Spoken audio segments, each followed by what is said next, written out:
son las víctimas las que han sufrido los impactos crueles y desproporcionados de la guerra y quienes se han movilizado en defensa de sus derechos. Por eso son las víctimas las que están llamadas a estar aquí en el centro de este debate. Y verlos hay aquí, que llenan este auditorio y que espero yo también que nos estén siguiendo en la transmisión, pues me llena de entusiasmo porque veo que vamos por buen camino. Una reforma de la Ley 1448, que la hagamos a partir de las inquietudes, los anhelos, las críticas, las recomendaciones, las vivencias de las víctimas, sin duda será la mejor reforma que podamos hacerle a esa ley. Quiero, por supuesto, saludar también a mis compañeras y compañeros del gobierno, a las señoras y señores congresistas, especialmente los de la Circunscripción Especial de Paz de la Cámara de Representantes, con quienes hemos hecho ya un cierto compañerismo de lucha parlamentaria que se va a fortalecer seguramente en la discusión ya en el Congreso de esta ley, pero que ya ha dado frutos en la legislatura pasada. Bueno, lo que nos convoca hoy, como bien lo han dicho la doctora Patricia Tobón y también Eucaris y Álvaro y Paula, es la reforma de la Ley 1448 del año 2011, la Ley de Víctimas y Restitución de Tierras. Una ley que fue muy buena y que sigue siendo buena, que se ha desactualizado. Una ley que se hizo a la altura de las circunstancias sociales, políticas y económicas de hace 13 años que han cambiado a las circunstancias de hoy. Una ley que se hizo pensando en un número de víctimas menor al que finalmente ha venido, pero infinitamente menor, al que realmente ha venido resultando. Pero en últimas, una ley que fue una apuesta ambiciosa, como lo ha dicho la doctora Patricia Tobón, vanguardista por parte del Estado, seria, para reparar a las víctimas.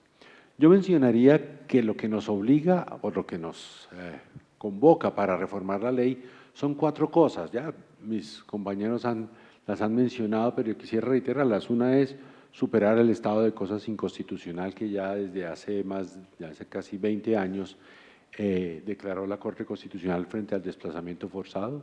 Otra es acompasar esta ley con el Acuerdo de Paz del año 2016. La tercera, tener en cuenta las recomendaciones de la Comisión de la Verdad.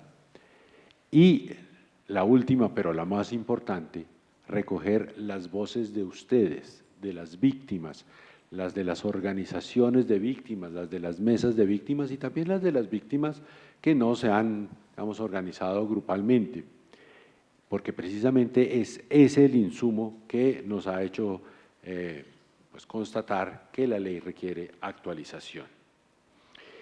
En cuanto a la superación del estado de cosas inconstitucional, estaba pensando mientras escuchaba a la doctora Patricia lo siguiente. La semana pasada el gobierno, incluida la doctora Patricia también, estuvimos en La Guajira, toda la semana despachando, gobernando desde La Guajira, y finalmente el presidente del Gobierno Nacional declaró el estado de emergencia social para La Guajira, que realmente lo que pretende es superar un estado de cosas inconstitucional que desde el año 2017 declaró la Corte Constitucional en ese departamento. Tiene que ver con desnutrición infantil, falta de agua, falta de acueductos, pobreza extrema.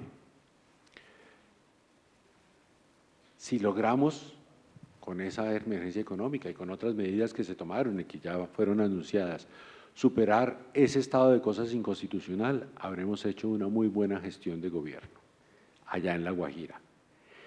Y si con esta ley y su puesta en práctica, más los decretos y resoluciones que decía la doctora Patricia, logramos superar el estado de cosas inconstitucional declarado desde el año 2004 en materia de desplazamiento forzado, creo que le cambiamos la cara al país.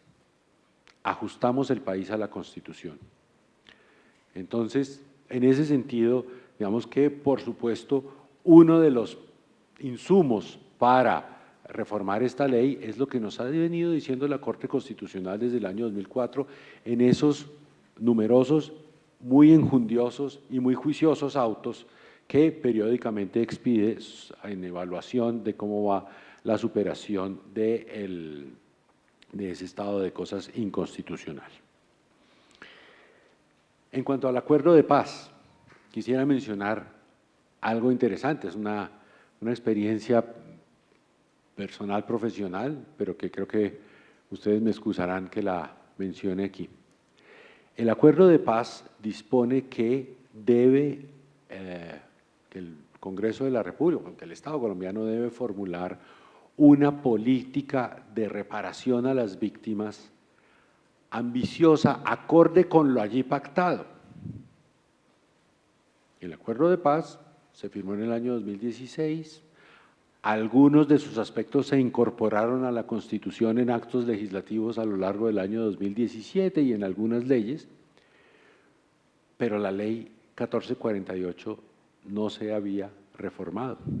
Y esa ley de víctimas, la ley vigente del año 2011, había sido pensada y por lo tanto había sido aprobada con una vigencia de 10 años, es decir, caducaba en el año 2021.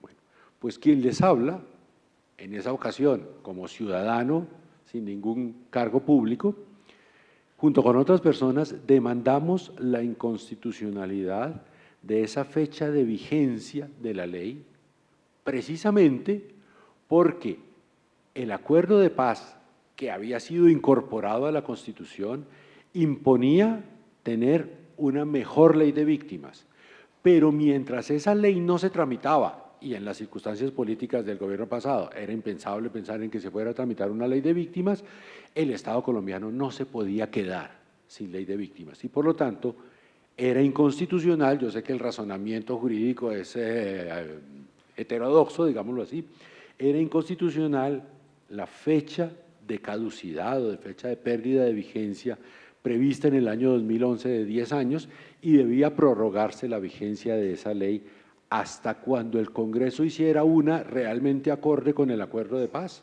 o si no, por lo menos, mientras rija las disposiciones constitucionales del acuerdo de paz, eso es, hasta el año 2031. Y la Corte Constitucional nos dio la razón. Y por lo tanto, esa ley sigue vigente a pesar de que ya pasamos del año 2021.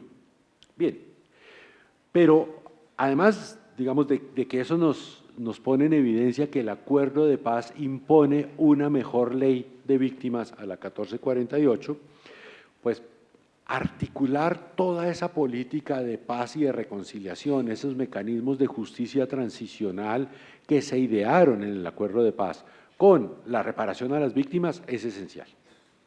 La justicia transicional y la reparación a las víctimas tienen que estar comunicadas la una de la otra y eso lo podemos lograr mediante esa reforma a la ley.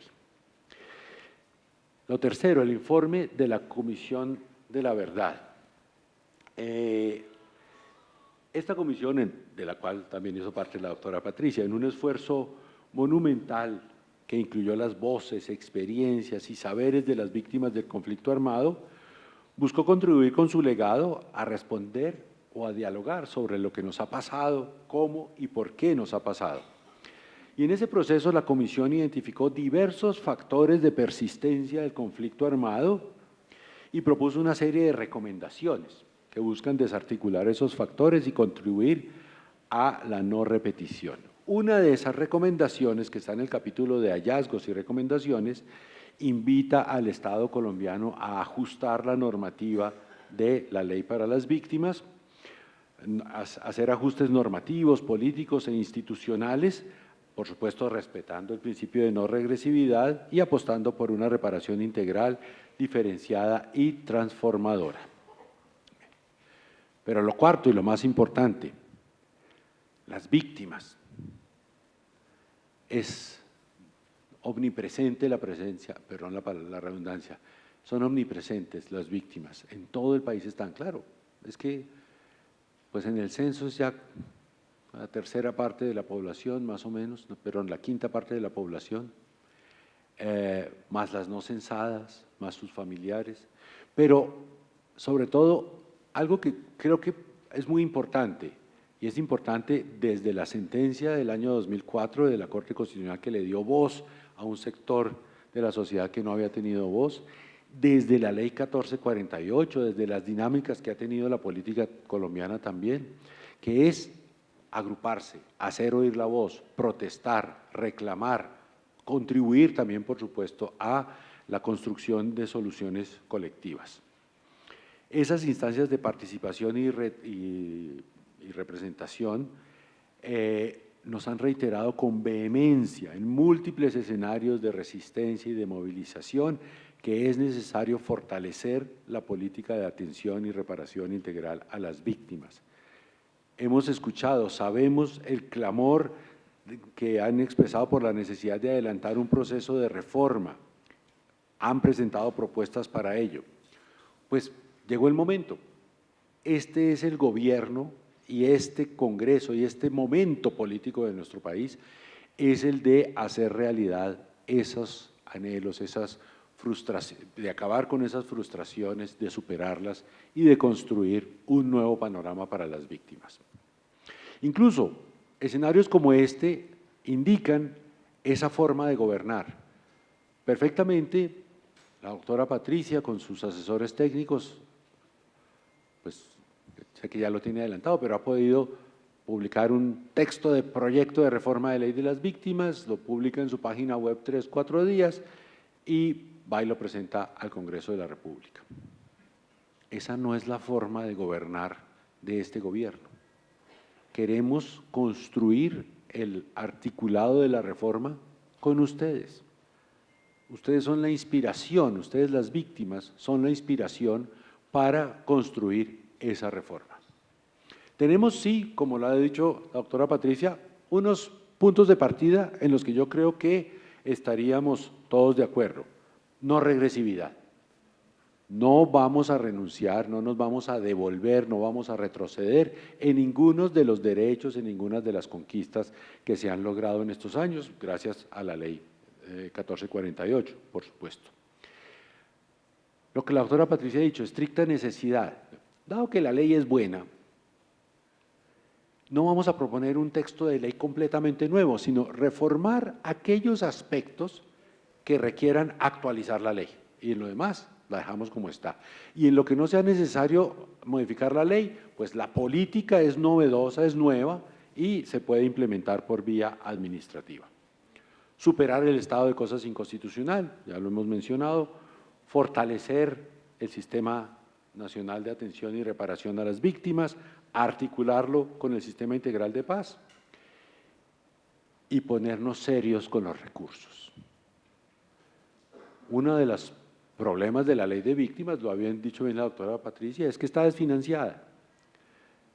Yo sé que si hacemos la cuenta de lo que vale la reparación administrativa, la indemnización económica a cada una de las víctimas, la cifra asusta, ¿no? Bueno, asusta porque no hemos querido, pero si le buscamos fuentes, si somos ingeniosos en la búsqueda de fuentes, si miramos también cómo se pueden articular esas deudas para satisfacer realmente las víctimas, si traemos recursos nuevos, recursos, por ejemplo, de los que les incautamos a los victimarios, ¿por qué no? Seguramente podremos tomarnos mucho más en serio la financiación de esta ley. En fin, este foro es un muy buen escenario para discutir todo eso, por eso yo celebro que haya esta ocasión de diálogo, que está abierta, que continúe en estas semanas, para que muy pronto vamos ya a tener el proyecto de ley pulido, construido con ese impulso social, con esa conexión directa con los afectados, con la ciudadanía, y allá nos tocará a nosotros irnos, para eso sé que cuento con aliados estratégicos, los amigos de la CITREP, irnos al Congreso a defenderlo como gatos patas arriba para que el Congreso de la República lo apruebe por provenir de una iniciativa de tanto raigambre popular. Muchas gracias y sigamos trabajando en este diálogo, que todo lo estamos haciendo para cambiarle la cara a este país. Podríamos decir, para salir de tantos estados de cosas inconstitucionales que nos ha dejado la historia reciente de nuestra política. Muchas gracias y buen día. Colombia potencia de la vida.